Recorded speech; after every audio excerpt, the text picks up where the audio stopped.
포인트문을 두 개 나눠드렸고요.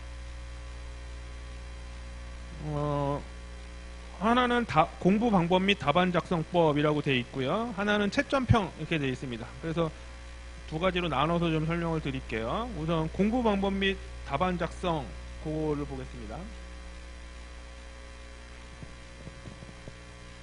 주로 이제 줄친 거 위주로 이제 쭉 읽으면서 제가 예시라든지 그런 걸 설명을 좀 드릴 거예요. 자, 2차 공부 방법 되어 있는데, 자, 우리가 1차 기본서는 뭐 버리시면 안 돼요. 나중에 필요할 때마다 참고서를 자꾸 활용을 하셔야 됩니다. 왜냐면 거기에 심사 기준이라든지 그런 것들이 있는데, 나중에 이제 2차 때는 뭐 거기 밑에 뭐 이 서브 노트 뭐 이런 게 있죠. 뭐 강사들만의 이렇게 요약한 서브집이라고 해요. 요약집이라고 보시면 돼요. 암기를 하기 위해서 한 거예요. 그래서 그거를 그냥 1차 기본서 그 두꺼운 걸 암기할 수 없으니까 2차 시험에 나올 만한 것들 거기에 맞춰서 가능한 한 암기식으로 되어 있습니다. 그러나 그거를 달달달달 외우기는 해야 되는데 이해를 하고서 무조건 하셔야 돼요. 왜냐하면 거기 내용이 막 쭉 있어요. 뭐 예를 들면 판례, 뭐 상품에 대한 정의가 있었다 그러면은 뭐 교환 가치를 갖고 뭐 물품이 어떻고 뭐 그래서 내용을 알아요. 근데 이제 서브집에는 뭐 2줄 정도로 돼 있는데 시험 문제 답안을 작성하다 보면 딱 이 2줄을 써야 되는 경우가 많지 않아요. 어떨 때는 더 써야 될 경우도 있고 어떨 때는 한 줄로 맞춰야 될 경우도 있고 그래요. 그러면 그거를 변환을 해야 돼요. 그냥 막연하게 무슨 우리가 머릿속에 무슨 암기하듯이 문제 푸는 게 아니거든요. 우리 지금 암기 시험이 아니라 암기된 지식을 가지고 법률적인 뭐 규정이나 판례라든지 심사 기준을 기준으로 해서 지금 어떤 사안이 주어졌을 때 여러분이 변리사라면 어떻게 해결할 거냐 그거를 쓰는 거거든요. 근데 그게 딱 정해져 있어요. 이게 그냥 뭐 제가 강의하는 것처럼 이렇게 말로 하면 뭐 시간에 어느 정도 맞출 수 있어요. 대략 이렇게 얘기하다가 줄이면 되는데 이건 글로 써야 돼요. 많이 쓸 수는 있습니다. 답안지가 이제 16페이지 정도 되거든요. 22줄짜리 16페이지 정도가 되는데 더 쓸 수는 있는데 뭐 더 쓰는 게 거의 힘들긴 해요. 그런 경우 정말 손에 꼽아요. 정말 빨리 쓰는 게 아니에요. 그러면 16페이지에 맞춰서 내가 답안 작성을 해야 될 때 그러면 이게 딱 정해져 있어요. 쓰는 양이 문제에 따라서 이게 몇 점이냐에 따라서 하면서 그거를 거기에 맞춰 쓰는 게 이제 처음에는 힘들죠. 그걸 연습을 해야 되는데 외웠다고 해서 그렇게 써지지 않아요. 잘 외운 거를 요약하거나 뭐 이런 것들을 이해를 해야지 줄이 쓸 수도 있고 느렸을 수도 있어야 돼요. 그게 핵심이에요. 처음에는 이제 그게 당연히 힘들어요. 그게 이제 영어 공부하는 것하나 뭐든 다 비슷해요. 처음에 이게 어려워요. 막. 근데 어느 정도 공부가 되면 마치 계단식으로 올라가듯이 쭉쭉 올라가요. 근데 이제 보통 포기를 많이 하죠. 그럼 안 올라가요. 똑같아요. 모든 공부든지 어학 공부든지 다 비슷해요. 그거를 이제 계속 생각하시면서 하셔야 돼요. 여기서 자꾸 포기하시면 동차도 안 되는 거고 거기서 뭐 어떻게 해요? 내년에 하면 되지 뭐 이런 식으로 자꾸 하게 돼요. 그럼 안 올라가요. 그게 단계가 있어요. 이게 왜냐면 이게 우리가 지금 의사같이 무슨 뭐 4년, 뭐 8년, 뭐 6년, 8년 공부하는 게 아니잖아요. 운 좋으면 1년 만에 합격하고 뭐 보통은 2, 3년 만에 합격을 하잖아요. 되게 좋은 거예요. 하는 것도 없이 학원비가 좀 들어서 그렇지 뭐 어떤 기기를 사거나 이런 것도 아니고 뭐 실습을 하거나 이런 것도 아니고 딱 어떤 언어학적인 것만 뭐 글만 가지고도 공부를 해서 전문직이 될 수 있는 건데 쉬울 리가 없잖아요. 당연히 어떤 전문 지식, 어떤 법률적인 지식에 대해서 내가 그걸 머릿속에 놓고서 해야 되는데 그게 단번에 되지 않아요. 단순하게 외워서 쓰는 게 아니에요. 외워서 쓰는 문제도 있는데 쉽게 나오지 않아요.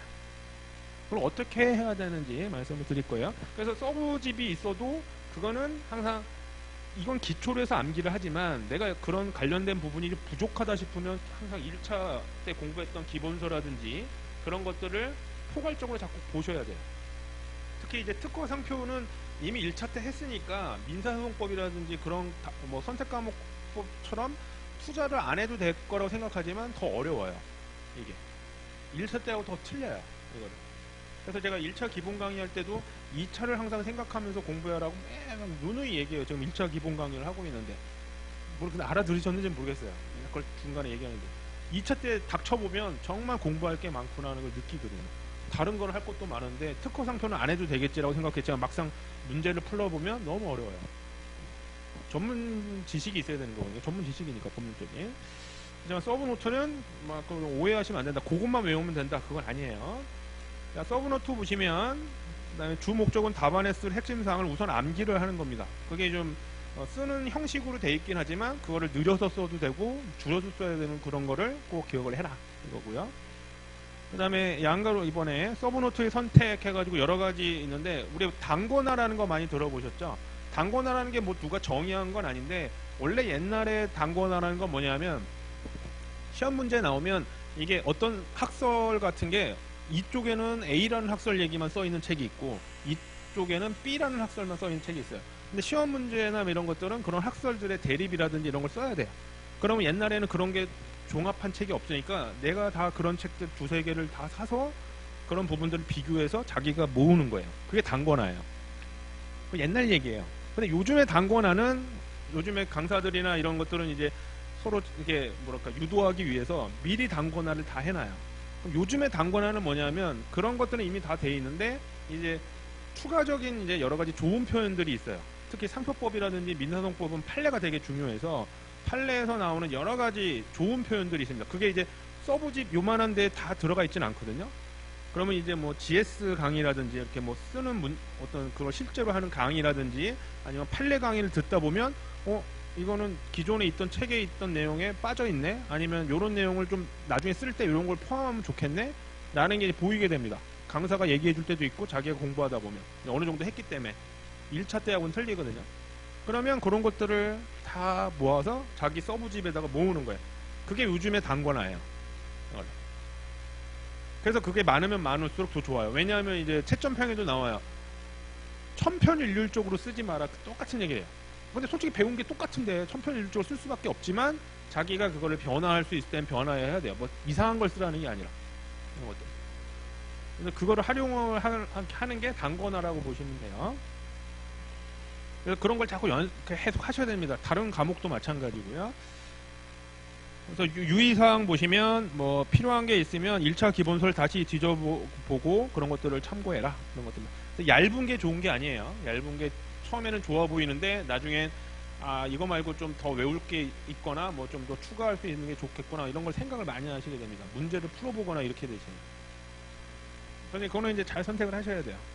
중간에 시행착오 겪을 수도 있고 막 그래요. 시행착오를 겪었다 싶으면 빨리 바꾸셔야 돼요. 교재를 바꾸든 뭐 이런 것들. 이거를 막 아니면은 뭐 그냥 책을 잘못 선택한 거는 솔직히 없어요. 다 비슷비슷해요. 이런 거 되게 좋아 보이는 것 같지만 그 스타일에 맞는 경우도 있고 저도 채점을 하다 보면 이거는 누구 책을 받겠구나라는 게 딱 와요. 답안 쓰는 게 다 똑같아. 근데 주로 많이 보는 사람 책이 있을 수도 있잖아요. 과목만. 그러면은 제가 이렇게 느끼는데 실제 채점위원은 어떻게 써요? 좋은 이미지를 안 갖고 선입견을 딱 갖고서는 점수가 안 나올 수가 있어요. 진짜 잘 쓰는 사람들은 변화를 해요. 약간 자기 좀 약간 뭔가 자기 스타일에 맞게 똑같이 쓰잖아요. 다른 사람도 내 거랑 똑같은 내용 뭐 판례도 아무리 똑같아도 키워드 말고는 나머지 내용이라든지 표현은 틀려지거든요. 근데 그거는 이제 연습을 할 수밖에 없어요. 자기가 자꾸 써버릇하고 하는 게. 그 다음에 나중에 뭐 여러가지 오늘 설명드릴 게 채점평에 대한 게 중요하다. 3번 채점평 분석이 기출문제 분석과 함께 중요하다. 기출문제 같은 것들은 이제 뭐 사례 강의라든지 그런 걸 통해서 꼭 하셔야 되고요. 그 다음에 넘어가면 뭐 사례집 같은 것들도 이제 우리 뭐 객관식 문제집 풀듯이 꼭 잘 분석을 해서 푸셔야 되고요. 그 다음에 뭐 제가 2차 기본 강의라든지 이런 걸 하게 되면 사례 문제라든지 이런 걸 어떻게 접근해야 되는지 막연하실 수 있어요. 그래서 그런 것들도 설명을 좀 드릴 겁니다. 나중에 기본 강의를 하거나. 그래서 뭐 키워드 분석이라든지 이런 것들도 잘 하시는 게 좋습니다. 그거는 이제 좀 이따가 문제 간단하게 유형과 그리고 접근하는 거 설명을 드릴 거고요.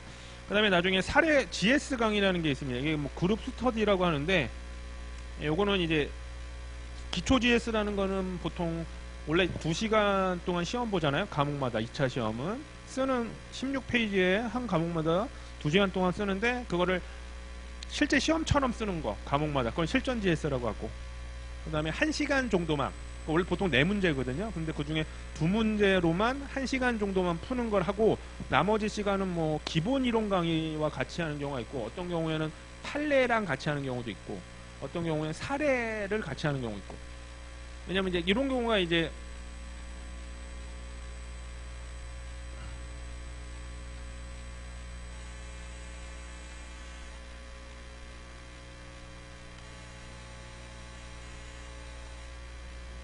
2차 기본 강의는 들어도 되고 안 들어도 되고 이거는 선택 문제. 꼭 들어야 되는 건 아니에요.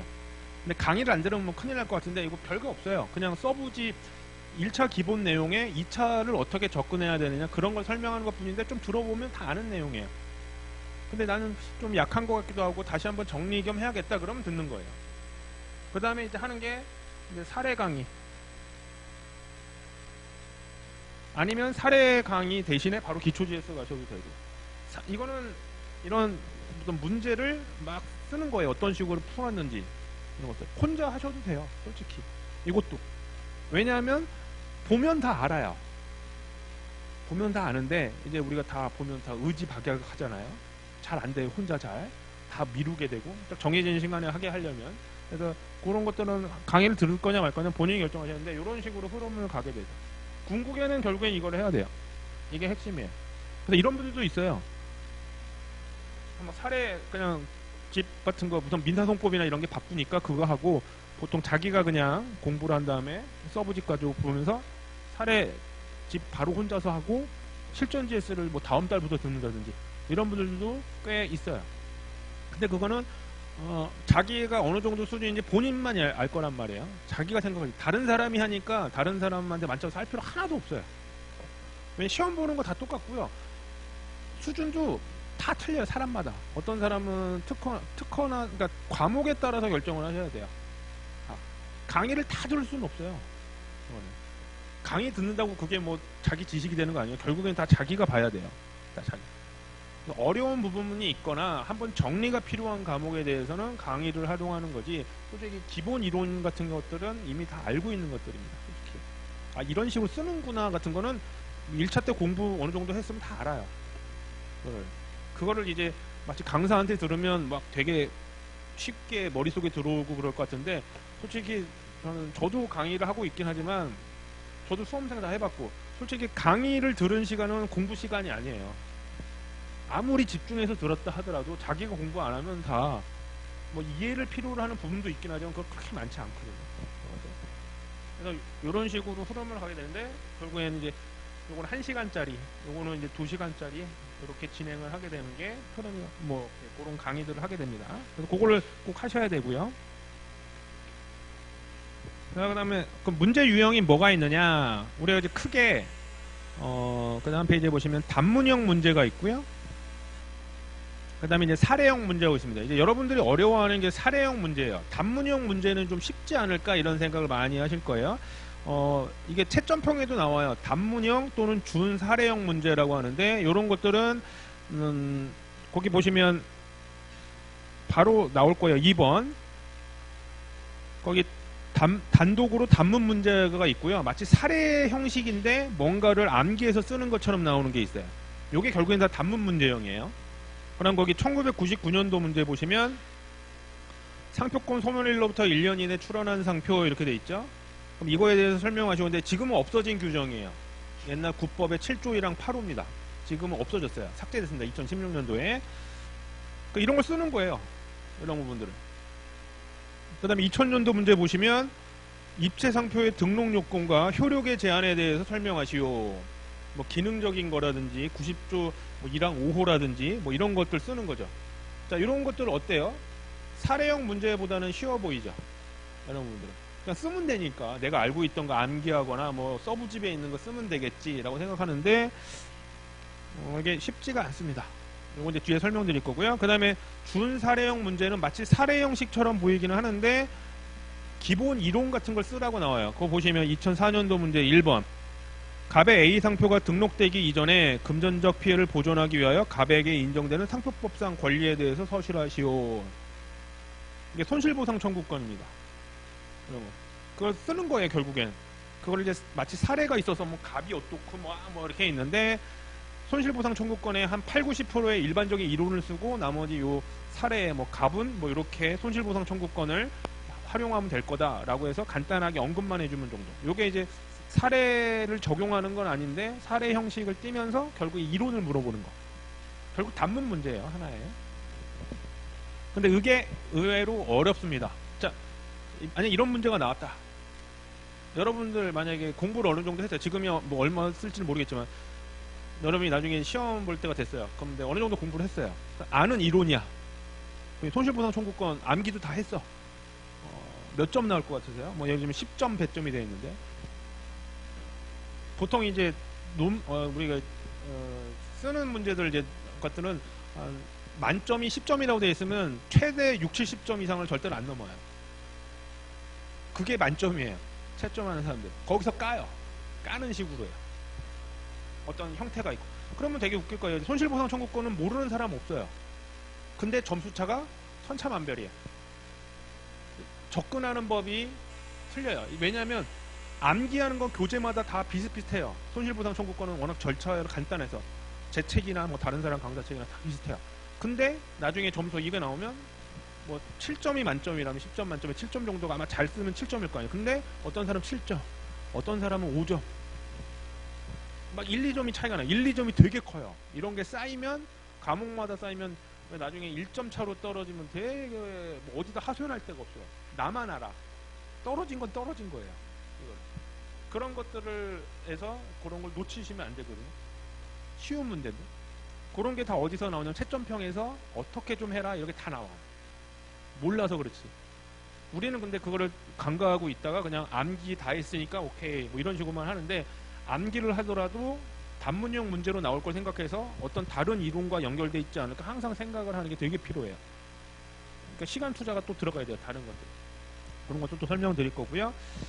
나중에 뭐 강의를 2차 쪽 강의를 하게 되면 이제 단문형 문제라든지 뭐 한국이나 일본에 나왔던 것들을 뭐 60년도부터 해가지고 쭉 여러 가지 경향 같은 걸 정리를 다 해놓습니다. 그래서 제가 안내를 해드려요. 다른 강의 때.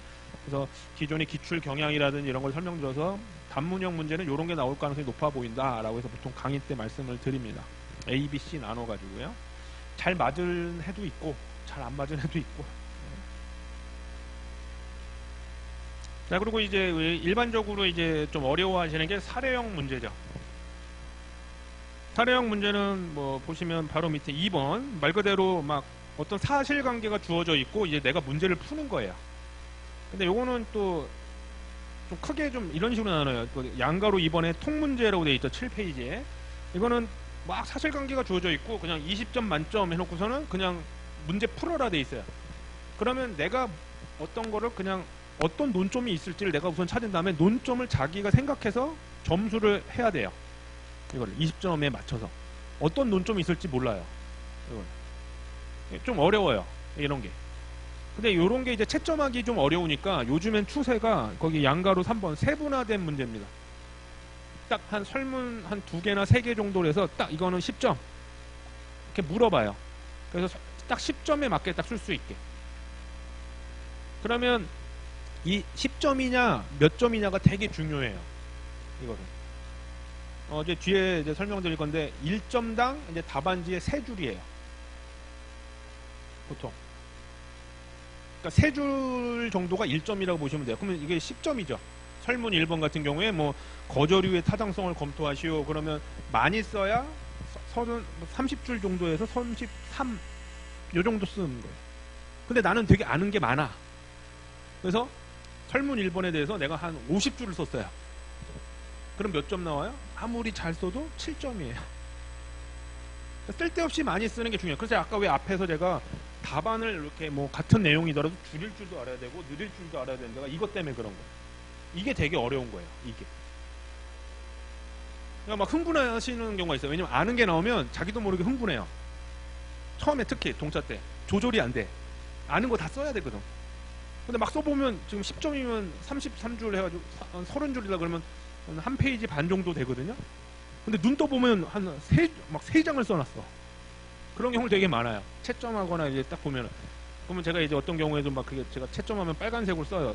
흥분하셨죠? 막 이렇게 농담으로 쓰는 경우도 있고. 이거 점수에 맞게 쓰셔야 됩니다. 그거를 조절이 잘 안 돼요. 그거를 체크 안 하시는 분들도 있고요. 그런 걸 자꾸 체크를 하셔야 돼요. 이걸 줄여야 되겠구나. 뭐 이런 식으로. 이제 뒤에 점수에 대한 얘기 해드릴 거고요. 그래서 이런 게 세분화된 문제로 많이 나오는 편입니다. 기출 문제를 보면.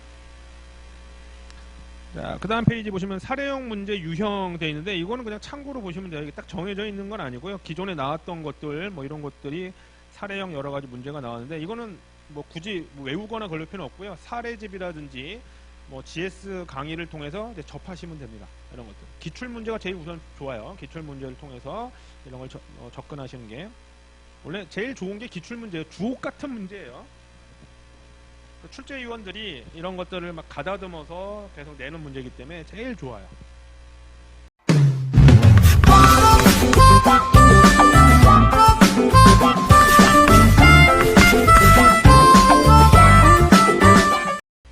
답안 작성의 구체적 사항인데 여기서 지금 설명드리는 것들은 이제 채점평에서 설명드릴 거랑 좀 중복이 되기는 합니다.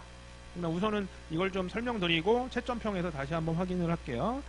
자, 답안 작성의 중요성과 방향 다 아시는 얘기일 수도 있는데 답안지에 표현된 걸로만 점수가 나옵니다. 그 다음에 2번 자, 답안 작성의 방향을 알려주는 사실관계가 있습니다. 자, 2차 시험의 채점은 항목별로 미리 정해진 점수를 기계적으로 부여합니다. 뭐 예를 들면 뭐 거절 이유를 검토하시오라고 했는데 뭐 33조 1항 3호다. 그러면 의 취지 뭐 1점, 요건 1점, 관련된 판례 1점, 결론 아니면 사실관계 적용 1점. 이런 식으로 구분이 다 돼 있어요. 채점위원들이. 그러면 이제 거기에 맞춰 썼나 보는 거예요. 했더니 내용이 좀 그래. 그럼 0.5. 요건 잘 썼네? 오케이. 뭐 0.8이나 뭐 1. 뭐 이런 식으로. 근데 판례를 안 썼어. 관련된 판례. 빠지는 거야. 이런 식으로 접근을 해요. 딱. 채점위원들이.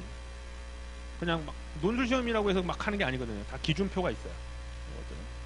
제가 이제 지금 원래 변리사 합격을 하고 나서 이제 사무실을 이제 몇 번 옮겼죠. 그래서 3번 옮기고 이제 지금 이제 사무소 차려서 이제 뭐 같이 하고 있는데 두 번째 사무소 갔을 때 거기 이제 소장님이 원래 출제위원이었어요. 근데 그게 좀 인연이 있는 게 제가 2008년도 합격자인데 2008년도 채점위원이세요. 출제위원 및 채점위원이세요. 그분이. 예. 그러니까 이제 되게 상세히 물어봤죠. 막. 제가 이제 뭐 그때 강의도 하고 있는데 그러냐고 해서 근데 하필이면 언제 문제 내셨냐 그랬더니 2008년도에 그러시냐고. 좀 이따가 이제 그거 설명드릴 건데 2008년도에 나온 문제가 막 제가 또 소장님이니까 선생님 너무 문제가 너무 좋아요. 와 너무 잘 내셨어. 막 딸랑딸랑하고 막 이랬었거든요. 그랬더니 얘네들 수험생 애들이 뭐 이래 채점평에 써놓은 얘기를 똑같이 저한테 하더라고요. 그분이. 그래서 왜 기억나실지 모르겠네요. 상표법에 왜 식별력에 따라 상표를 분류해 놓은 게 있죠. 보통명칭 표장, 기술적 표장, 암시적 표장, 임의선택 표장, 조호 표장 이거 있잖아요. 요게 이제 미국 판례에서 나온 건데 그분이 시험 내신 거예요. 근데 그분이 미국 유학파세요. 처음으로 아마 거의 초창기에 대학원 지식재산권 대학원에 가신 분이에요. 미국에. 그래서 미국에 되게 뭐 그런 게 있어요. 우리나라 법률을 되게 무시하고 미국 법률 되게 좋다 뭐 이런 분인데 근데 약간 독특하신 분이긴 한데 되게 뭔가 그렇게 수준이 높아요. 아시는 것도 많고.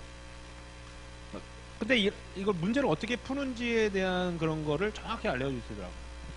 그런 것들. 단문 문제였는데 간단한 거. 그거 이제 말씀드릴 거고요. 그래서 이런 채점 방식이 그런 식으로 되는 거가 있고요. 그 다음에 채점위원은 이게 뭐 그때 채점 수험생이 몇 명이냐에 따라 틀리겠지만 거의 1000장 막 이렇게 해요. 그럼 우리가 만약에 뭐 지금 올해는 이렇게 연기가 돼서 그런데 보통 8월 달에 시험 보고 11월 달에 이제 합격이 되잖아요. 그러면 1000장이나 되는 걸 채점을 해야 돼요. 그러면 그분이 맨날 채점하느냐? 그게 아니고 보통 저같이 무슨 생업이 있어요. 뭐 사무소를 운영하거나. 그러면 보통 언제 채점해요? 밤에 채점해요. 시간 날 때. 근데 뭐 맨날 채점하나? 뭐 술 먹을 때도 있고 뭐 이러니까. 그러니까 채점을 어떻게 하냐면 꼼꼼하게 읽는다는 보장이 없어요. 그럼 쭉 그냥 훑어봐요. 이렇게. 대신 점수 기준에 맞춰서. 그러면 그거를 좀 제가 이렇게 말씀드리면 이걸 좀 생각을 하고 계셔야 돼요. 그러면 왜 제가 이제 뒤에 계속 말씀드리면 답안 작성에서 채점평에서도 얘기가 나오지만 뭐가 중요한지가 나와요. 그래서 바로 간단히 설명드리면 채점위원의 눈에 띄게 전달될 수 있는 답안의 구성이나 이런 게 필요합니다. 근데 그럼 도대체 뭐냐 이거죠. 그게 그 두 번째 보시면 목차입니다. 목차. 이게 목차라는 걸 말을 강사들이 많이 쓰게 되는데 이제 우리가 나중에 바로 뒤에 나오지만 우리가 이제 답안 작성은 일종의 논문이에요. 그럼 우리가 논문 쓰면 당연히 서론이 있고 본론이 있고요. 결론이 있습니다. 근데 이제 시험이다 보니까 이제 서론이라고 잘 안 쓰고 이제 여기다가 논점의 제기라고 이제 많이 쓰고요. 그다음에 요거는 이제 뭐 관련된 내용들을 써요. 뭐 관련된 뭐 상표법 규정이라든지 아니면 침해 요건 뭐 이런 식으로 해서 관련된 내용을 본론에다 쓰게 되고 그다음에 결론을 쓰게 됩니다. 그러면 목차라는 게 뭐냐면 우리가 이걸 만약에 쓰게 되면 이제 목차 제목 같은 게 있어요. 뭐 예를 들면 등록 요건이 문제됐었다. 그럼 등록 요건 중에 33조 1항 3호 그다음에 뭐 34조 1항 12호 요런 게 문제된다. 잡았죠? 그 다음에 그럼 요 안에 이제 내용을 또 써야 될 거 아니에요. 그럼 여기에 뭐 보통 의미, 취지, 그 다음에 요건 이런 식으로 쓰는데 답안 작성을 다 공부를 했다 하더라도 똑같은 내용을 공부했더라도 이 요 안에 있는 요 목차 제목 같은 게 사람마다 틀려요. 사람마다. 그럼 제가 왜 채점위원이 이렇게 많은 양을 본다고 했는데 그러면 답안을 나중에 답안지를 직접 사보시고 답안지를 직제로 한번 적어보시고 그렇게 되면 답안을 막 쓰셨잖아요. 그러면 나중에 제일 먼저 눈에 띄는 건 목차 제목이에요. 요거. 여기에 의 취지했어요. 근데 여기다 뭘 쓰셨을 거 아니에요. 한 두세 줄 정도 막 썼어요. 그럼 이거가 잘 안 보여요. 맨 처음에 눈에 띄는 건 요거예요. 목차 제목. 그래서 목차를 어떻게 쓰느냐. 목차 제목만 봐도 왜냐면 저기 채점 할게 여기 요건 그다음에 요건과 관련된 판례 이렇게 내가 적어 놓으면 내용은 있겠구나라고 벌써 선입견이 딱 생기죠. 채점이면 거기다 이상한 내용을 써도 그냥 모르고 넘어갈 수도 있어요. 판례라고 해놓고는 오늘 나 배가 고파 이렇게 적어도 못 읽을 수도 있어요. 왜냐하면 빠르게 읽다 보니까 꼼꼼하게 한 줄 한 줄씩 읽는 분도 있겠죠. 그렇지만 아닌 분들이 대부분이에요. 그 한 2, 3개월 짧은 시간 내에 1000명, 뭐 1000 몇백 명이 되는 사람 채점을 해야 돼요. 이걸. 그리고 점수 내야 되고 통계도 내야 되고 한단 말이에요. 그러니까 쉽지가 않아요. 그러면 어떻게 돼요? 눈에 제일 먼저 뜨는 건 목차예요. 목차. 그래서 제일 중요한 건 목차, 내가 채점하려고 하는 목차가 바로바로 비슷하게 있으면 제일 좋죠. 그럼 점수 다 주고 싶거든. 그 다음에 제일 많이 좀 중요하게 보는 게 사례형 문제 같은 경우는 사례를 정확하게 적용했나. 우리도 수학 문제 같은 건 답이 맞아야 될 거 아니에요. 중간 과정도 중요하잖아요. 그렇죠? 그럼 사안 적용을 제대로 했느냐. 이걸 보는 거죠. 정확하게 뭐 유사하면 유사, 비유사하면 비유사. 근데 이제 뭐 답이 맞느냐가 중요한 게 아니라 이걸 표현을 제대로 잘 썼느냐를 보게 되는 거죠. 사안에 적용해가지고. 그래서 그게 핵심이에요. 목차 제목을 어떻게 잡느냐와 사안의 적용을 어떻게 하느냐. 여러분들 나중에 답안 작성 같은 거 GS 강의를 듣거나 그러면 그거에 초점을 잡고 맞추셔야 돼요. 처음에 힘들어요. 사례 강의라든지 이런 걸 들으면 맨 처음에 하시는 연습이 뭐냐면 초안을 잡고요. 그 다음에 목차 구성을 하는 게 초안 잡는 건데 그게 당락을 잡고 한다고 얘기를 해요. 그걸 계속 연습하시는 거예요. 계속. 정말 막 토가 나올 정도로. 왜냐하면 우리가 왜 의사가 되려면 막 연습 실습하죠. 우리도 일종의 이런 실습은 아닌데 글 쓰는 실습이야. 거의 무의식적으로 나와야 돼. 무의식까지는 아니더라도 막 바로바로 나와야 돼. 막 이렇게 고민할 시간이 없어요. 딱 보면 나와야 돼. 그럴 정도로. 처음에 당연히 힘들죠. 동차 때 뭐 바로바로 나오면 천재게요. 계속 어떤 사안을 딱 보면 이거는 뭘 써야겠구나. 계속 이제 기계처럼 돼야 돼. 그 와중에 약간 꼬아놓은 문제가 있다면 그걸 찾아내야 돼. 그래서 그런 걸 자꾸 연습하는 겁니다. 그 다음에 양가로 3번. 그 다음에 답안을 쓰시다 보면 답안지가 이렇게 있어요. 좀 이따 답안지 그림이 나오는데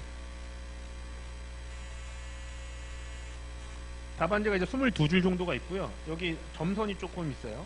여기에 이게 번호를 쓰라고 이렇게 나옵니다. 옛날에는 이것도 없었어요.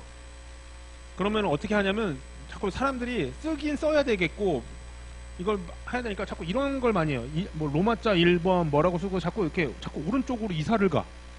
그럼 나중에 심한 분은 여기 반이 비어 있어요. 이게 무슨 태평양도 아니고. 그러면 딱 보면 어떻게 느껴져요? 채점위원이 보기에 내용도 원래 부실할 뿐더러 이렇게 쓰면 여기 이렇게 왜 비었냐 이거예요. 그럼 그만큼 내용도 안 들어가 있고 그 다음에 벌써 안 좋아요. 이미지가. 임팩트가 있거든요. 처음에 보는 거. 처음에 딱 답안지를 봤을 때 느낌과 그 다음에 서론 부분 같은 것들이 첫인상이거든요. 그러니까 제가 농담으로도 그러는데 맨날 이 얘기할 때 제가 뭐 연애를 하거나 소개팅하러 갔어요. 자, 솔직히 전 연애 이런 거는 뭐 다 그런 건 아니겠지만 한 10초면 결정 나는 것 같거든요. 첫인상 딱 보면 뭐 못생겼다 잘생겼다 뭐 이쁘다 그걸 떠나서 딱 호감이 가야 되잖아요. 그렇죠? 근데 호감이 안 가. 그럼 벌써 나중에 바뀌는 경우도 있긴 하겠지만 거의 거기서 좌우를 많이 한단 말이에요. 똑같아요. 이것도. 그래서 이제 연애하고 비교 대비해서 우리가 답안 작성은 채점위원을 꼬신다고 생각하시면 돼요. 채점위원이 좋아하는 것에 맞춰서 내가 아무리 잘해도 내가 뭐 어떤 걸 잘해도 채점위원이 좋아하는 거에 맞춰서 변화시켜줘야지 나 혼자 잘한다고만 생각하면 안 되죠. 네? 그거에 맞추는 게 채점평이다 이거예요. 그래서 이거를 조금 좀 과하게 말씀드린 이유가 그럴 정도로 생각을 하셔야 돼요. 어떻게 하면 눈에 띌까도 되게 고민을 많이 했어요. 저 같은 경우도. 그래서 목차 제목이 중요하다는 것도 저도 뭐 좀 깨달았었고 그러면은 막 이런 생각도 했었어요. 예전에 민사동법 공부할 때는 목차 제목을 한자로 다 써볼까? 눈에 잘 띄게? 근데 못하겠더라고요. 왜냐면 갑자기 한자가 생각이 안 떠오르는 게 많아요. 그래서 그거는 안 되겠구나. 그래서 그것도 안 해봤고. 그 다음에 이제 그런 거는 많이 했어요. 예를 들면 이제 특정 단어는 무조건 영어나 한자를 쓰는 거예요. 판례는 무조건 한자로 썼어요. 뭐 이런 것들. 판례는 분명히 점수 배분이 분명히 있을 거거든요. 그럼 판례는 눈에 띄어야 돼요.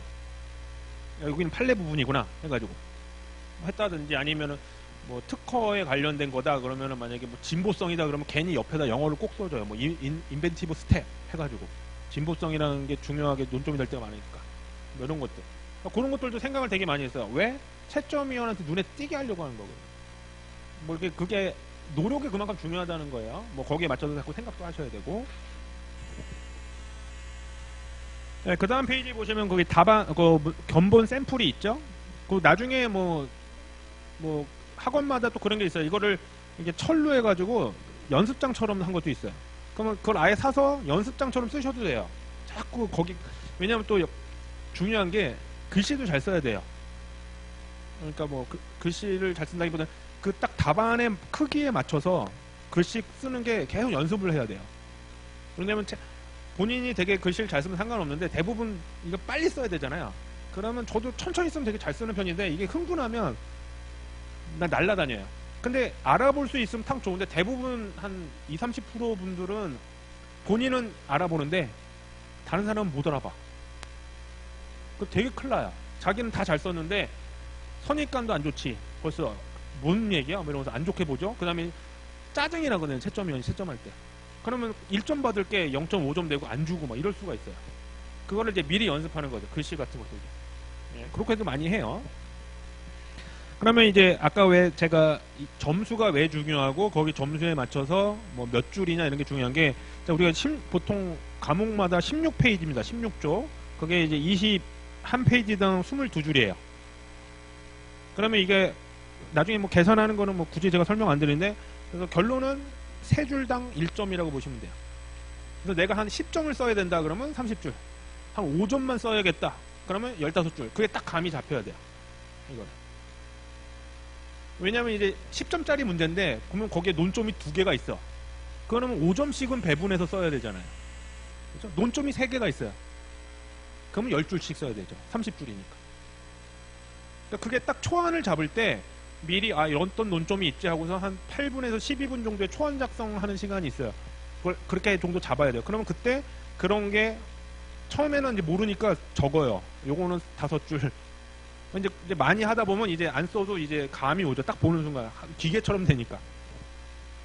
그리고 나중에 더 연습하잖아요. 그럼 어떻게 되냐면 이제 답안지를 딱 받으면 이거는 10점짜리야. 그러면 30줄까지가 어딘지 다 알아요. 그럼 여기까지만 써야겠구나. 그리고 이제 쓰다 보면 이제 연습을 많이 하면 이제 초안 작성을 하고 이제 답안 작성을 막 해요. 그러면 내가 한 페이지를 넘길 때쯤에 시간이 어느 정도 흘렀을 때가 제일 좋은가가 또 연습을 하셔야 돼요. 그러니까 초안 잡고 첫 페이지를 막 끝까지 다 썼어. 그때 보통 한 15분 정도가 흘렀을 때, 그러니까 딱 맞다. 그러면 거기 정도가 되는 거예요. 근데 나중에 쓰다 보면 17분이야. 그러면 어쨌든 나중에 부족할 수 있어요. 그러면 이제 어디선 중간에서 회복을 해야 돼요. 만약 13분 정도면 여유가 생길 거고, 그게 조절을 꽤 나중에 돼요. 그 왜 그래요? 그러니까 그만큼 해야 돼요. 이거를. 기계처럼 거의 나중에 뭐 매일 쓰기는 솔직히 힘들고요. 팔 빠져요. 너무 힘들어서. 그래서 한 2, 3일에 한 번씩은 이렇게 쓰는 연습을 계속 하셔야 돼요. 나중에는. 처음에는 좀 이론적인 걸 많이 하겠죠. 뭐 사례집을 푼다거나 그러는데 나중엔 답안 작성에 완전 기계. 근데 이 얘기를 왜 하냐면 그걸 아시는데도 안 하는 분들이 많아요. 힘들고 자기는 머릿속엔 다 아는 것 같거든. 그런 분들이 많아요. 제가 알던 뭐 지인 같은 경우도 뭐 같이 공부하거나 그러면 되게 많이 아는데 결국에는 합격 못했어요. 나중에 보면은 답안 작성을 잘 안 해요. 이런 것들은. 2차는 결국엔 답안 작성인데 머릿속에서 아는 거랑 답안 작성 표현은 쓰면 쓸수록 분명히 이렇게 늘고요. 근데 분명히 어떤 이렇게 기계적인 부분이 생기기 때문에 그리고 글도 쓰면 쓸수록 그 표현이라든지 이런 게 익숙해져야 되거든요. 그건 연습밖에 없어요. 이런 것들.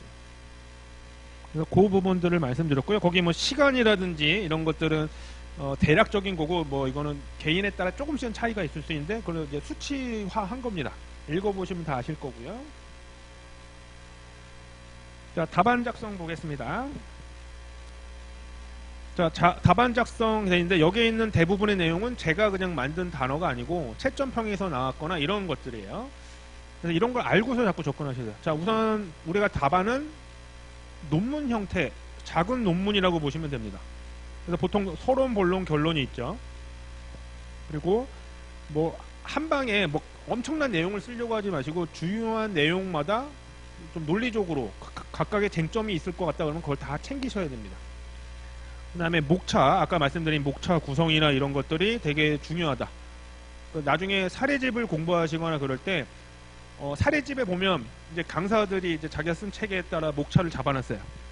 그럼 처음에는 모르니까 야, 이런 목차로 잡으면 되나 보다라고 하게 생각하게 돼요.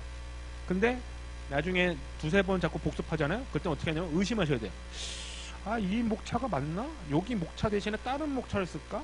이런 것들을 자꾸 연구를 하셔야 돼요. 이런 것들. 강사들이 좀 거의 정답에 가깝긴 하겠죠. 하지만 꼭 맞는 게 아니에요.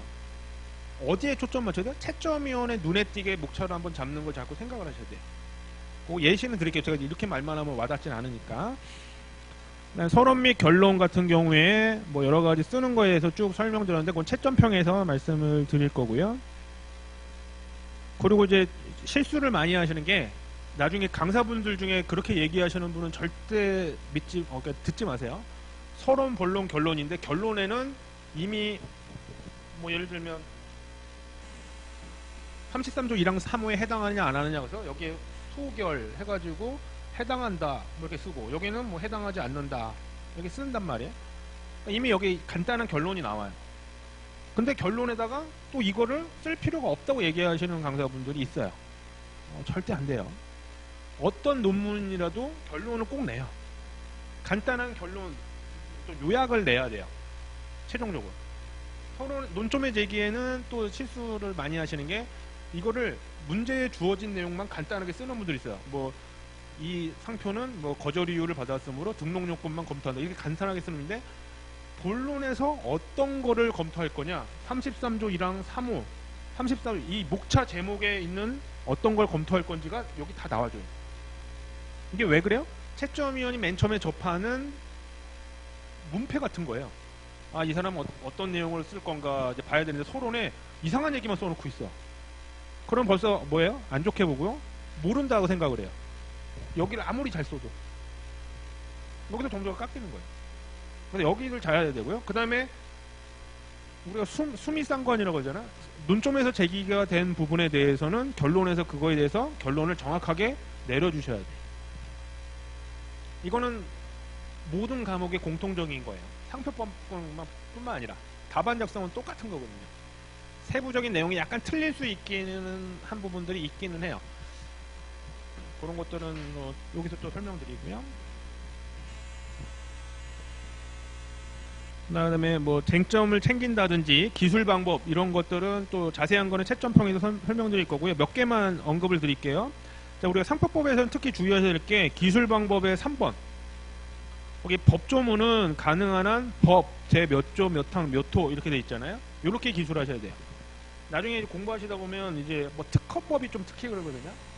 특허법 강사들이 이제 답안 작성할 때 뭐 예를 들면 29조 뭐 진보성 얘기를 한다.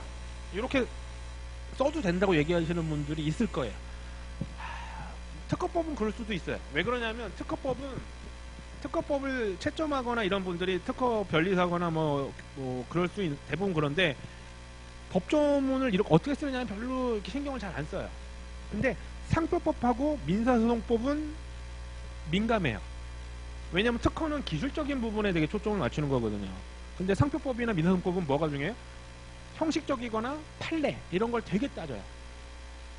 그렇다고 해서 뭐 제 몇 조, 제 몇 항 이렇게까지 쓰기엔 시간도 많이 걸리지만 이런 식으로 기호를 쓴다거나 이러면 안 좋은 걸 좀 볼 수가 있어요. 안 좋게 생각할 수 있어요.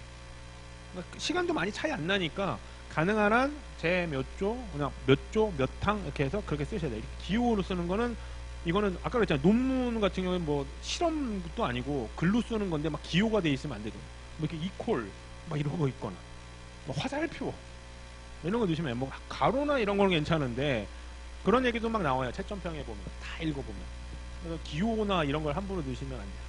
뭐 이런 거 있잖아요. 자, 이렇게 논문처럼 이렇게 쭉 써야 되는데 1번 의취지, 1번, 2번, 3번 뭐 이상하게 우리 공책에다 쓰는 것처럼 노트 정리하는 것처럼 쓰는 거 이런 것도 안 좋아요. 이런 것들.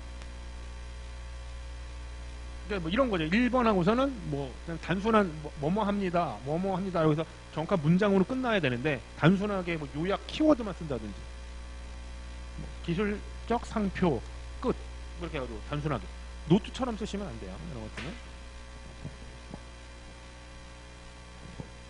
그 다음에 5번 보시면 용어는 되게 정확히 쓰셔야 됩니다.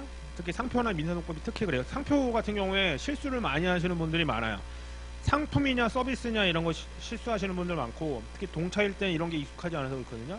심결이냐 판결이냐 이런 거 분명히 내용이 틀린 거고 국제상표 등록 출원, 뭐 국제등록 기초상표권 이런 용어들을 정확히 이해를 못하시고 쓰시는 분들도 많아요. 그리고 상표법인데 시시권 이런 말 쓰시면 안 돼요. 시시는 특허법에서 쓰는 용어예요. 상표법은 사용권이죠. 그렇죠? 그 별거 아닌 것 같죠? 상표를 좀 주로 하는 저 같은 사람들은 눈에 확 띄어요. 되게 싫어. 짜증나요. 채점위원들 보면. 그건 안 된다고요. 용어를 정확하게 쓰셔야 돼요. 근데 뭐 다른 과목도 마찬가지겠죠. 다른 얘기를 쓰고 있거나 그러면 안 되고. 그 외에는 이제 혼자 읽어보셔도 될 것 같고요. 아무래도 그런 식으로 답안 작성을 하면 된다. 그래서 꼭 지금 제가 설명드리지 않은 부분들은 어떻게 해요? 꼭 꼼꼼하게 읽어보셔야 됩니다. 그러면 예시 한두 개 잠깐 볼게요. 단문형 문제 대비되어 있습니다. 여기 2008년도 문제 보세요. 2008년도 A-2번 문제입니다. 이게 이제 아까 말씀드렸던 제가 모셨던 소장님이 내셨던 문제고요. 제가 2008년도에 합격했을 때예요. 20점 만점이잖아요. 제가 여기 15점인가 16점 맞았어요. 이걸. 그래서 제가 그때 막 제가 그렇게 맞아서 그런 것도 있기도 하고 소장님한테 물어봤죠. 뭐 이런 식으로 썼더니 잘 썼대요. 그게 되게 중요했다. 왜 그러냐면 문제에서 보시면 우리가 각각에 대해서 정의하고 식별력의 구비 정도 및 등록 적격 여부, 그러니까 등록 가능한지 여부를 쓰시오라고 돼 있어요. 이거는 기본적으로 나와야 되고 여러 개가 있잖아요. 그러면 이게 왜 구별이 되는지 기준도 써야 되는데 이런 걸 잘 안 써요. 왜냐하면 교재에 보면 그렇게 돼 있는 게 없어요. 그거를 이제 순간적으로 응용해서 쓰거나 생각을 했었어야 돼요. 이런 것들. 그러니까 채점표기도 똑같은 얘기를 해요. 보면. 그래서 그 2008년도 채점평에 보시면 어떤 문제이든 종류를 묻는 문제인데 종류를 구분하는 기준을 써서 그걸 얘기를 해야지 이 쓸데없는 얘기를 쓴다. 그러니까 취지나 이런 걸 이해하지도 않고 그냥 단순하게 암기해서 쓴 것처럼 보이는 거예요. 그리고 특히 감히 말씀드리는데 이런 문제가 나오잖아요. 단문형 문제가 나오면 암기한 거 그대로 쓰려고 하지 마세요. 절대로. 왜냐하면 내가 그대로 쓰잖아요. 그럼 다른 사람도 똑같이 써요. 왜냐면 교재마다 비슷하니까. 그럼 어떻게 느끼냐? 그게 그것처럼 생각하기 때문에 점수가 안 나와요. 좋은 점수가 안 나와요. 점수는 나오기는 하겠죠. 뭔가 썼으니까. 근데 고득점을 봐야 되거든요. 1점, 2점이라도 더 차이가 나야 돼요. 이런 부분에. 차별화해야 된다고 생각을 하셔야 돼요. 항상. 근데 그거는 이제 보통 때 연습이 좀 어렵긴 해요. 그러면 암기를 한 다음에 어떤 때 연습하냐면 뭐 사례집에 나왔거나 아니면 이제 GS 강의 같은 걸 들으면 이제 순간적으로 판단해야 되잖아요. 그러면 시간이 걸리더라도 그때 자꾸 연습하려고 하셔야 돼요. 아, 요거는 이거 내가 암기했던 건데 이거 그대로 쓰면 안 되는데, 좀 약간 심하게 얘기하면 진짜 똑같이 쓰면 안 된다 생각하고서 목차를 바꾼다든지 하셔야 돼요. 외운 거 그대로 쓰시면 안 돼요. 근데 제일 좋은 거는 우선은 문제에서 요구하는 걸 그대로 따라줘야 돼요. 문제에서 뭘 요구하는지. 왜 그러냐면 2012년도 문제입니다. 자, 상표권의 이전에 대한 문제예요. 이전하는 경우 특징적 절차, 효과 및 제한에 대해서 설명하시오, 이렇게 문제에서 물어보고 있죠. 그러면 이게 실제 교재나 이런 거 보면 이런 식으로 목차가 안 돼 있어요. 약간 바뀌어져 있어요. 하지만 문제에서는 분명히 이렇게 물어봤잖아요. 그러면 우선은 기본적으로 의의를 써야겠죠. 정의라든지. 그 다음에 목차를 특징적 절차, 그 다음에 뭐 효과, 그 다음에 그거의 제한, 이렇게 잡아줘야 돼요. 근데 이제 그냥 이거하고는 상관없이 그냥 외운 거 그대로 쓰는 거예요. 그냥 교재에 있는 거.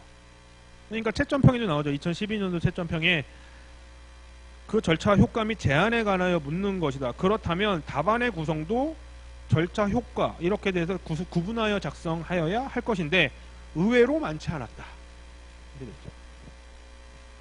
그 다음에 어떤 절차 및 효력 발생의 차이가 있음에도 그런 얘기도 없었고, 그래서 그리고 또 좀 더 깊이 공부하면 이게 왜 이런 게 왜 예를 들면 제한이 있는 이유가 뭘까, 취지라든지 이런 것들도 언급해 주면 좋은데 그런 얘기는 하나도 안 썼다 이거예요. 그러니까 우리가 1차 공부할 땐 이 규정이 왜 있는지, 목적이죠, 취지, 이거는 그냥 가볍게 읽기만 하라고 얘기를 많이 하고 시험에도 안 나와요. 하지만 2차 때는 그걸 되게 중요하게 봐요. 이 규정이 왜 있는지. 그래서 일반 이론 같은 걸 꼭 써야 되는데, 그럴 때마다 제가 이제 저도 운영 중에 자꾸 의의 취지라는 얘기를 자꾸 하잖아요. 기본적으로 취지에 대한 얘기를 자꾸 언급해 줘야 돼요. 이 규정이 왜 있고, 목적이 뭐고, 요건이 뭐고, 그러므로 이 사안은 어떻다, 이런 식으로. 그래서 아주 단순한 문제인데 점수차가 나는 거예요. 그래서 2012년도 같은 경우는 이런 쓰는 문제가 2개나 나왔어요. 이 당시에. 상표권의 이전에 대해서. 그래서 이런 부분들은 어떻게 접근하는 건지 그런 것들을 잘 생각을 하셔야 됩니다. 그냥 암기는 우선 처음에는 하셔야 되고요. 나는 이제 다르게 바뀔 수도 있겠구나, 그 생각을 하셔야 됩니다. 요거 이제 여담이 있어요. 요게 2012년도가 이제 저도 강의를 할 때인데 상표권의 이전 이런 것들이에요. 근데 2010년도, 12년도 이럴 때 11년도만 해도 이게 단문 문제가 많지 않았거든요. 사례형 문제가 주로 나왔어요. 근데 이제 그때 강의를 했는데 딱 이 강의실이었어요. 그때 요즘에 학교마다 그런 거 있잖아요. 이렇게 뭐라고 하죠? 이렇게 그런 거 준비하는 반들이 있잖아요. 해가지고. 근데 어느 날 그 수험생인데 저한테 막 물어보는 거예요. 이게 자기 거기 학교에서 자기 반에서 이렇게 예상 문제라고 해서 이게 그 교수님이 준 거래요. 그래서 교수님이 준 건데 이런 문제는 어떻게 목차를 잡거나 해야 되냐고 저한테 물어보더라고요. 근데 그때 문제가 요거예요. 그래서 아직도 이제 심증은 되게 있는데 어느 학교인지도 알고 무섭더라고요. 거기에 이제 저도 그 라인을 좀 알거든요. 거기 그때 그 교수님이 이제 나름 우리 이쪽 변리사업계나 지식재산권 분야에 나름 좀 알려진 분이기도 하고, 그러니까 조금 짜증이 나죠. 이제 심정은 가는데 이제 뭐라고 얘기하긴 그렇고. 근데 하필이면 그때 그거 물어보신 분은 합격했어요. 합격해가지고 뭐라고 얘기하긴 그렇더라고요. 그 부분에 대해서. 심증만 가니까 그럼 없잖아요. 물증도 없고. 이 문제만 나오면 자꾸 그때 생각이 나요. 이거에 대해서는. 그 당시에도 막 그런 논란도 많았고요. 그렇고요. 그 다음에 사례 문제 보겠습니다. 17페이지. 어디 가서 얘기하지 마세요. 그냥 심증만 있어요. 정확히 몰라요. 그다음에 답안 작성 연습인데 요거는 이제 사례형 문제입니다. 사례형 문제. 왜냐면 이런 걸 이제 연습하시는 거예요. 이제 사례집 같은 경우에 이제 이런 기출 문제가 있으면 이제 이렇게 답안을 어떻게 작성하냐 이렇게 하는 겁니다. 예를 들면 프리미어라는 단어가 있는데 이 프리미어 상표 많이 보셨죠? 요게 이제 33조 1항 3호와 관련된 아주 유명한 판례죠. 근데 그것만 시험 문제 내기 그러니까 이제 문제를 읽다 보면 예를 들면 네바다주 미국 얘기가 갑자기 나와요. 외국. 그렇죠? 그러면 이제 외국에 알려져 있는 상표를 모방한 경우에 적용하는 요건. 그렇죠? 여기 34조 1항 14모 이런 것들이고. 근데 그런 논점을 찾으시는 거예요. 이런 것들. 그러면 이제 이런 걸 처음엔 어떻게 연습하냐면 처음에는 잘 모르니까 어떻게 해요? 도대체 뭐가 문제될까? 그러니까 자꾸 답안을 보게 돼요. 근데 이건 수학 문제랑 똑같아요. 수학 문제는 어떻게 돼요? 고민하셔야 돼요. 답안부터 보시면 안 돼요. 실력이 안 늘어요. 그런 것들. 어떻게든 머리를 쥐어짜서라도 자꾸 찾으셔야 돼요. 정확하게 쓰지는 못하더라도 어떤 게 문제 되겠구나, 그 다음에 쓰고, 그 다음에 공부할 때는 어떤 게 논점이겠구나 한 다음에 그 다음에 뭘 써야 될지 또 생각하는 거예요. 어떤 요건을 써야 될지, 의 취지를 써야 되나, 뭐 이런 것들. 그렇죠? 그런 것들을 고민을 하시는 겁니다. 근데 이제 제가 이제 공부하실 때 이제 어떤 방법이 있냐면, 자, 사례 문제를 보시잖아요? 그러면 까먹지 마세요. 사례 문제다 싶으면 무조건 처음부터 읽지 마세요. 끝에부터 읽으세요. 끝에부터. 뭘 물어보는지를 먼저 보세요. 뭐 예를 들면 처음부터 읽으면 갑은 뭐 프리미어가 어떻고 막 스파게티가 어떻고 무슨 문제인지 모르죠. 그럼 이게 등록 요건 문제인지 침해 문제인지 취소 문제인지 아무도 몰라요. 끝에부터 보셔야 돼요. 그러니까 연습이 필요해요. 아무 생각 없으면 자꾸 처음부터 읽어요. 시간 낭비를 하게 돼요. 그럼 물어보는 게 보면 등록 가능성 및 그 이유에 대해서 설명하시오. 등록 요건 물어보는 거죠. 그러니까 침해를 생각할 필요도 없고 등록 요건만 생각하면 되겠구나 라고 하면 돼요. 그럼 제가 이제 1차 기본 강의 같은 데서 설명을 드렸었잖아요. 등록 요건 문제가 나오면 딱 5단계만 생각하면 된다.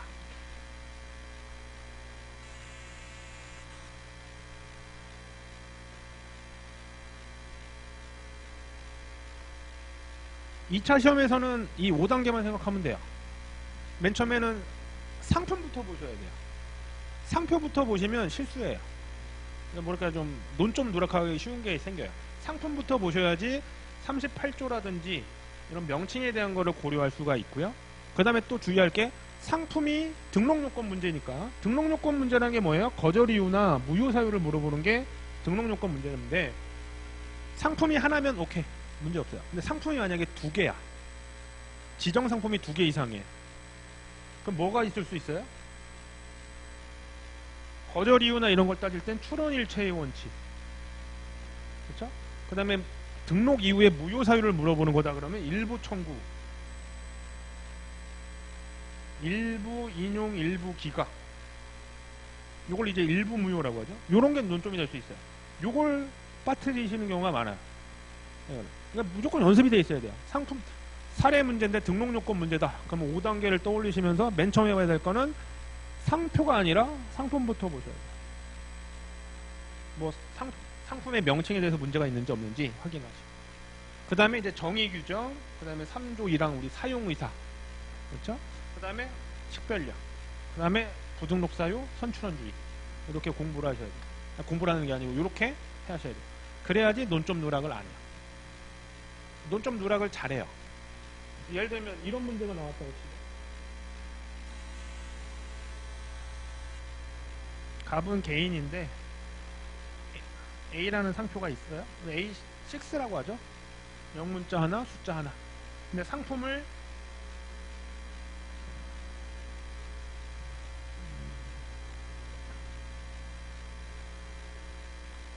그 다음에 선박, 그 다음에 병원업 뭐 이런 걸 지정을 했다. 등록료 거절 이유가 뭐가 있을까요?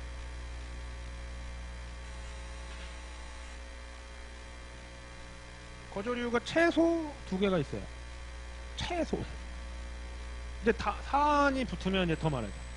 근데 이게 맨 처음에 보면 이거밖에 안 보여요. 간단하고 흔한 표정 33조 1항 6호만 보이는 수가 있어요. 근데 아니거든요. 제가 개인이라고 그랬죠. 개인이 그렇죠? 자본이 많이 들어가는 거, 인공위성이라든지 뭐 선박, 백화점, 대형 할인마트 이런 걸 지정하면 3조 1항 사용이사가 문제돼요. 상품부터 보셔야지 실수를 안 해요. 그 다음에 2개 이상이잖아요. 그러면 혹시라도 2개만 거절 이유가 있거나 그러더라도 출원일체의 원칙이라는 걸 언급을 해야 되거든요. 출원일체의 원칙 이런 게 논점이 되면 무조건 목차 제목으로 쓰셔야 돼요. 분명히 채점 어떤 점수에 배분이 돼 있을 건데 그게 목차 제목으로 안 나와 있다. 그러면 나는 분명히 썼는데 어떤 사람은 나는 0.5점이고 어떤 사람은 목차 제목을 잘 써서 1점이고. 근데 자기는 채점할 때 출원일체 원칙 썼어? 안 썼어? 아이 바보 막 이러고서 자기는 썼다고 생각해. 근데 나는 0.5점이에요. 안 쓴 사람은 빵점이고 어떤 사람은 1점이야. 그럼 0.5점 차이 나는 거죠. 거기서 벌써 자기는 썼다고 생각하는 거예요. 그게 무슨 뜻이냐면 이런 걸 쓸 때 목차 제목으로 쓰는 거랑 이거랑 틀려요. 예를 들면은 뭐 이런 얘기를 썼어요. 그 다음에 맨 마지막에 사안의 적용 이렇게 쓰고선 여기서 출원일체의 원칙에 따라 뭐 전체가 거절될 거다 이렇게 쓰는 거라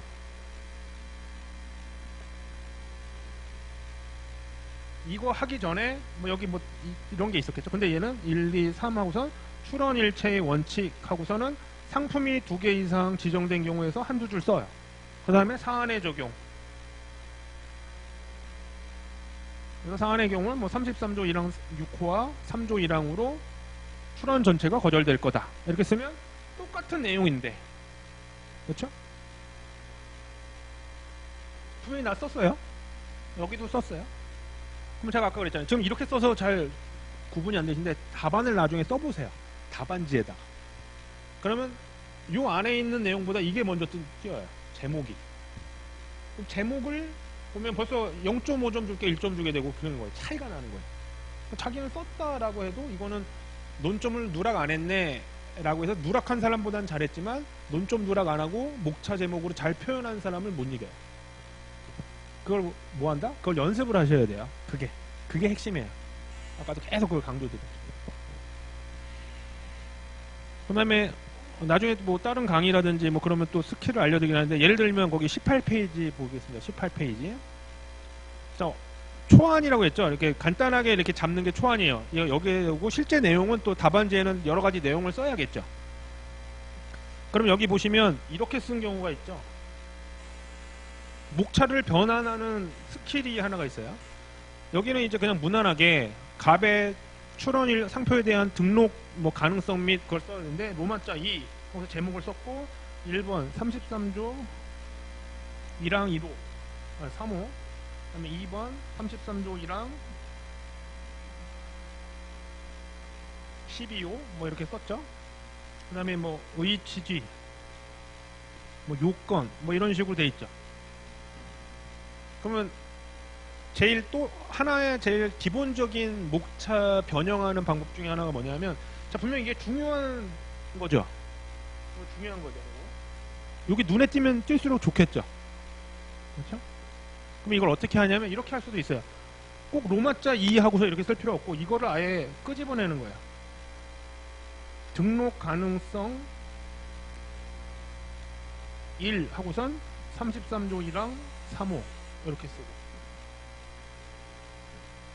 얘가 로마자 3 얘가 로마자 4 이렇게.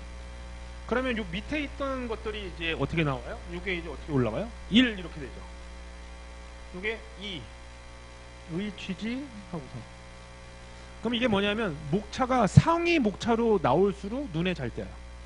상위 목차. 근데 이제 무조건 상위 목차로 다 한다 해서 좋은 건 아니고 그 문제의 양이라든지 어떤 논점이냐에 따라서 단원점일 땐 또 이런 건 안 좋아요. 거기에 맞춰서 이제 해보시면 그런 게 보입니다. 누구의 입장으로? 상대방의 입장에서 지금 연애를 하는 거니까 상대방이 좋아하게 표현을 하는 거예요. 좋아 보이게. 그게 되게 중요합니다.